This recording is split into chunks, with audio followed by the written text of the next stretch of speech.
রেমালে ক্ষতিগ্রস্ত আমাদের গ্রামও। বন্ধুরা, তোমরা দেখছো যে আমাদের পাড়াতেও রেমালে খুব ক্ষতিগ্রস্ত হয়েছে। ঝড়ের তাণ্ডবটার ছবি তোমাদের দেখাচ্ছি। দেখো, আমাদের বাড়ির পাশেই একটা ঘর, তার অবস্থাটা দেখো কি হয়েছে। একদম তছনছ হয়ে গেছে এই অবস্থা। এবং ঝড়ের যে দাপট, এবং তার সাথে এই আমার বাড়ির দুটো সুপুরি গাছ কারেন্টের তারের মধ্যে পড়েছিল, যার জন্য আমাদের সুপুরি গাছ দুটো কাটতে হয়েছে। কাটার সময় তোমাদের দেখাতে পারিনি। এখন দেখো যে সুপুরি গাছগুলোর অবস্থা, এবং এই বাড়িটার অবস্থা দেখো।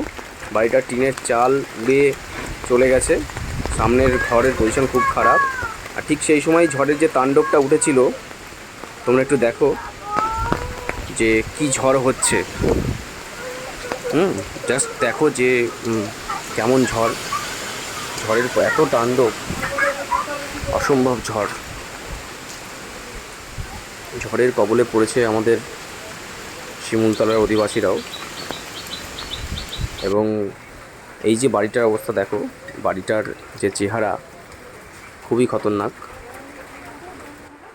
তোমাদের সকলকে ধন্যবাদ ভিডিওটি দেখার জন্য। পাশে থেকো।